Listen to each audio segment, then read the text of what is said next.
Hello, welcome or welcome back to my channel. My name is Lauren. I am your resident intuitive baddie, and I have a passion for consciousness. So today we will be exploring consciousness through our reading of the Mushroom or Spirit Oracle.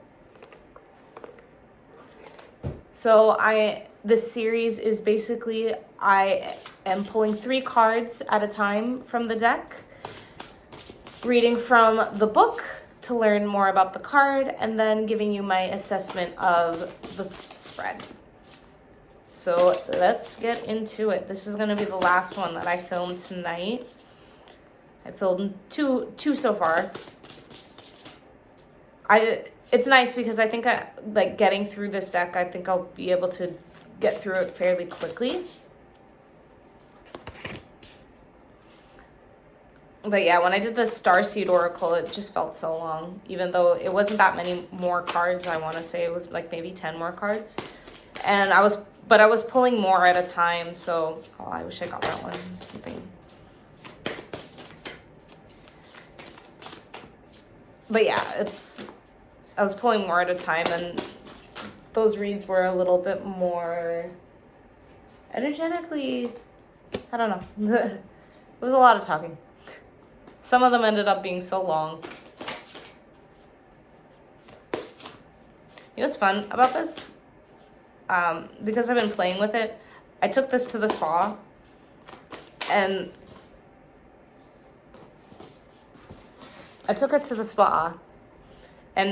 it was so nice because there was this lady that I had like a brief interaction with because I was looking for a plug, and she told me where one was. And then it was one of those things where I was just like, something about her feels cool. And then I took this deck out and I started to shuffle it around, and then she came up to me after and she was like, were those tarot cards you were just shuffling? And I was like, oh no, they're Oracle. And then she was just like, I knew there was something about you. And yeah, that's just kind of been my weekend has been a lot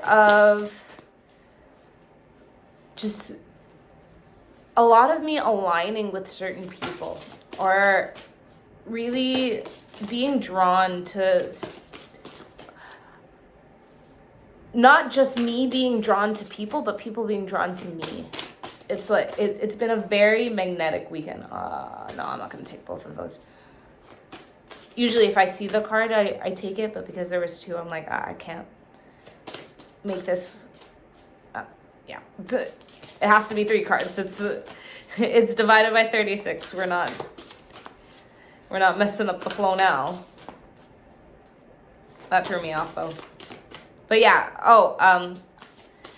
yeah, a lot of resonance in, I want to say soul I had a few people that I want to say I had soul recognition moments with, which was really, really cool. And it was really cool having that in the spa, because over the weekend I did the Metaphysical Expo as a vendor. So it was like, I knew I was going to be meeting a lot of like-minded people. But yeah, to draw somebody in at the spa was kind of crazy for me, because I was like, oh shit, my frequency is absolutely talking. All right, so the first card we're going to go with, Oyster, the Regeneration. Excuse me. I think I've done many. It's tripping over my words. Already was. Anyways. The oyster mushroom grows rapidly and is prolific in many areas. So this card indicates a time of rapid growth or movement. The oyster mushroom has many benefits, which is why it is used so widely. This could spell a time of great growth for you, for others, or for a project you are working on. Whatever it is, small, everything and everyone has a purpose, no matter how big or small. Ooh. It may also be a time to let go of something that is dying anyway. When you let go of dead wood, you create room for new things to grow. You may not realize how fast this shift can happen, but know that when you make the decision to let go, This is where growth begins. From the old, the new is built. Everything is recycled. This is the cycle of life. Building on what is already there, so you don't need to start from the beginning. Break down what you need and what you don't need. Cultivate growth from old ways and construct with the new with these tools. Whatever is in your life, whatever in your life this card is relating to, know that it will happen fast and it will have an important part to play. It's not about reinventing the wheel, it's about using what you already know works. I can already see the direction this is going. And I don't think it's a coincidence that I started to talk about the soul connections that I made and people being drawn to me. I'm getting that especially with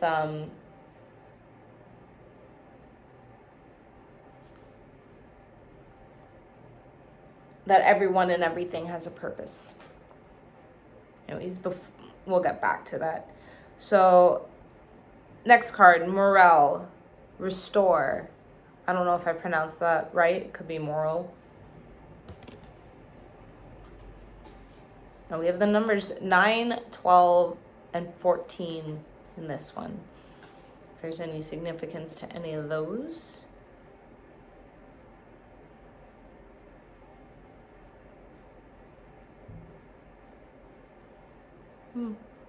I'll look into that.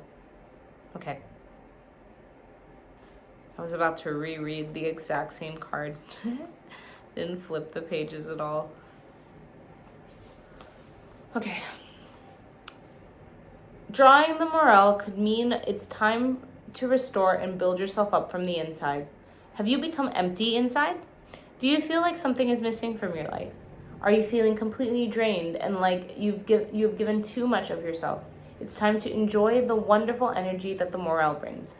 It's hard for people to see inside to understand if you are feeling weary, depleted, or depressed.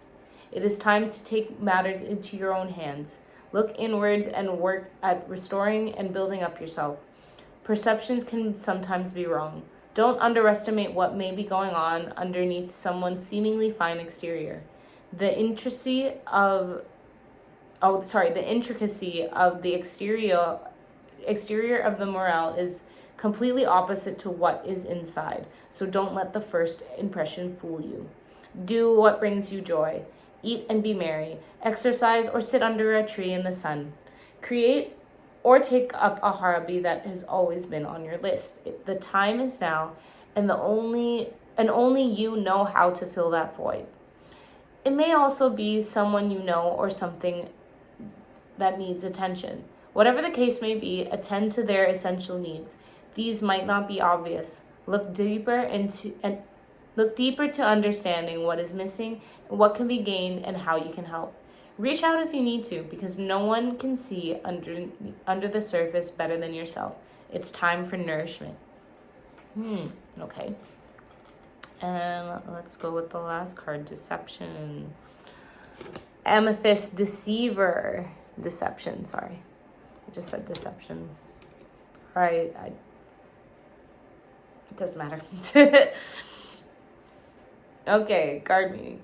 The Deceiver mushroom comes to let you know that things may not be what they seem. You may be seeing things the wrong way, or there is deceit of some kind appearing before you. Not all deceit is bad. It can be a blessing in disguise, and it may not be a conscious thing. Are you deceiving yourself from something? Are you not allowing yourself to see what is right in front of you because you haven't taken the time to truly see it? Or do you not want to see it? This card is like a trickster. It can talk you in It can talk to you in riddles, but at the same time make you face the reality of what is not seen. Is there a person or an issue in your life that keeps changing like a chameleon? Or is something that you have perceived wrongly? Take a closer look. What puzzles you about the situation? Is your logic saying one thing and your intuition another? Let your intuition be your guide always. When things appear to be one thing but are actually another, your intuition will know. Your intuition is your soul compass. Trust it implicitly. Sometimes assumptions are made about other people or situations, and this can come from a limited understanding or lack of interest in getting to know more. Take the time to really observe and research the situation until you're 100% sure of what you're looking at. Don't let looks be deceiving.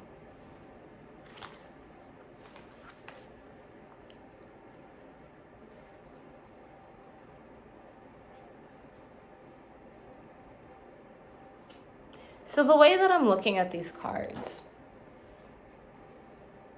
I know I read that Amethyst Deceiver last, but as a story, what I'm seeing is that goes first. And basically what I'm getting is there could be a situation in your life that either you were deceived or, you were looking at it from an angle that wasn't in alignment with what was happening, I want to say. Or you might have been looking at the potential of a situation rather than what is actually in front of you, which I personally is something that I do, because I see everyone for their highest selves, because I believe we all have access to it.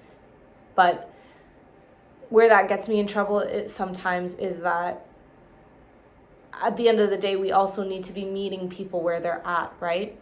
So if somebody is not ready to step into their highest self, I can't force them just because I see it. And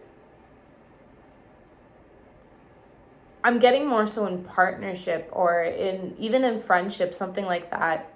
But in connection, we could tend to want to wait to see if people will catch up. But with regeneration and restore, it looks like this is something that you are separating yourself from so that you can grow in the ways that you need to. And I'm getting that I want to look over at the regeneration card again. But what I'm kind of getting is that this read has to do with your people.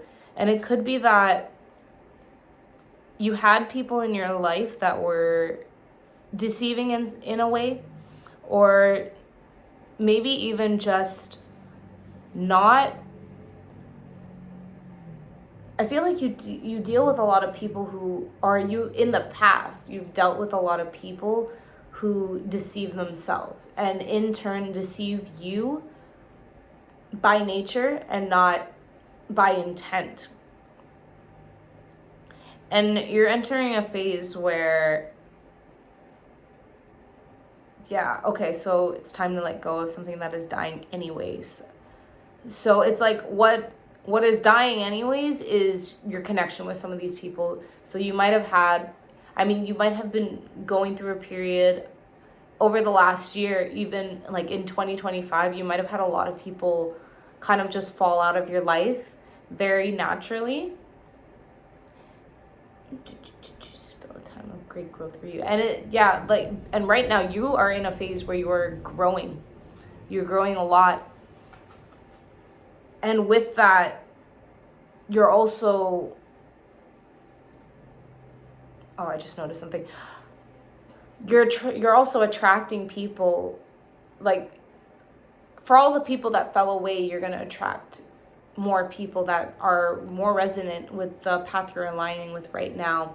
And what I just kind of saw and just kind of got was from reading the description of this again, was what's standing out for me is whatever it is, everyone has a purpose, no matter how big or small. So even in looking at the deception, those people, however they may have treated you, that left you with something, whether it's a lesson that you needed to learn, or no, that's it. They gave you, what they gave you was a lesson you needed to learn, something that can be applied in this next stage of your life, as you're regenerating parts of yourself that needed improvement, I want to say. And now you're stepping into this version of yourself that's going to be much more powerful and more meaningful, or live more meaningfully.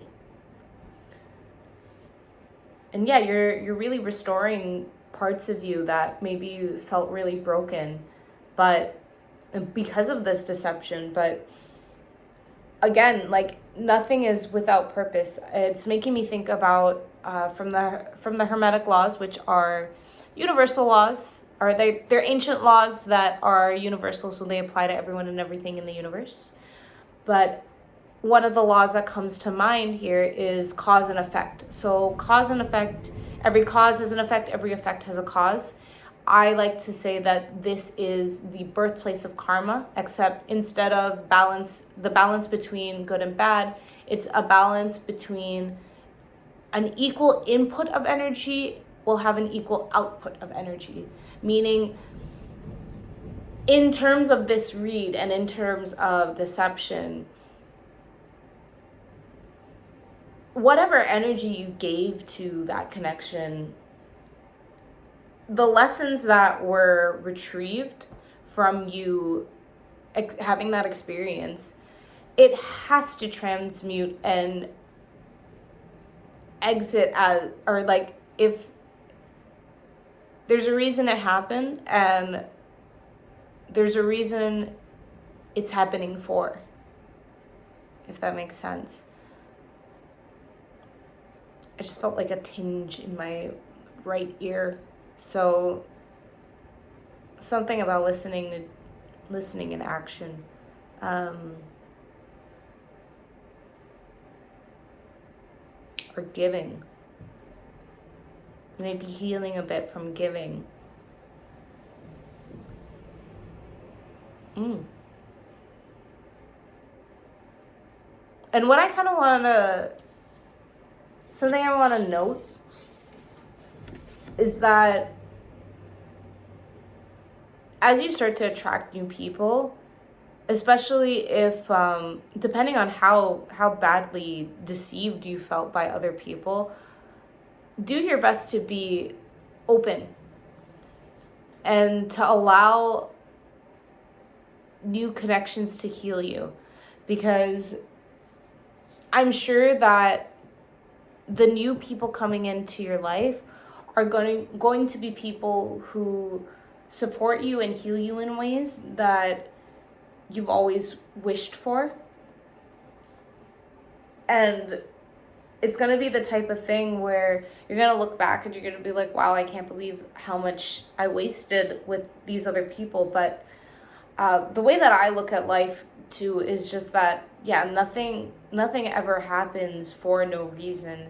And the beauty in that is when we're going through a hard time, although it might look bleak while we're going through it, it is helpful to know that there is purpose behind it, whether you can see it now or not. And I feel like for myself recently, this has been coming up.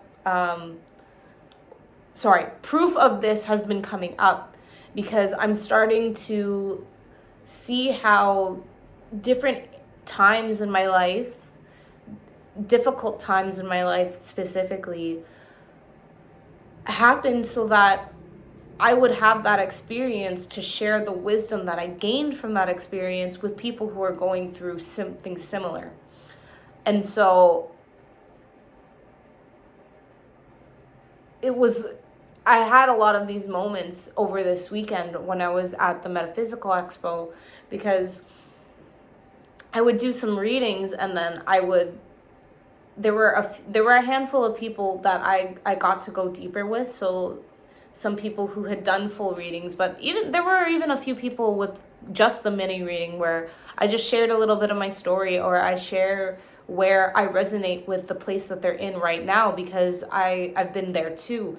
And in those moments, it really it really put together that I didn't go through those things in vain. And it's not just like, oh, well, I had these weak boundaries, or I was naive, or whatever. It's like, yeah, those things were probably true, but they were things that were being highlighted by those people and those situations, those experiences. And because I went through them, not only did I come out with stronger boundaries or what have you, but I came out with an experience that could be shared. I came out with something that could help somebody else, somebody who needs to move in the same direction that I'm moving in. So yeah, it's so beautiful, just so beautiful. Anyways, I do a lot of self-concept work. So if that interests you, if you were looking to realign with your highest self, because I do believe that we all have access to we all have a higher self, and we all have access to it. It's just about being able to go in the right direction and to stay consistent in it. And what I do basically is give you the direction and keep you accountable. Because honestly, I think that accountability is more important than any advice or direction I could give you. Because what I truly believe is that we all know what we need to do, but it's just getting over our own. The word that's coming to mind is shortcomings, but that's not the word I want to use, but we'll use it for lack of a better term. To get over our shortcomings and to remember that even no matter how many times we fall, as long as we get up and continue on going, we can. And if that doesn't necessarily resonate with you, but you resonate with the video, I want to just thank you for giving me your energy and for listening to me. And until next time, goodbye.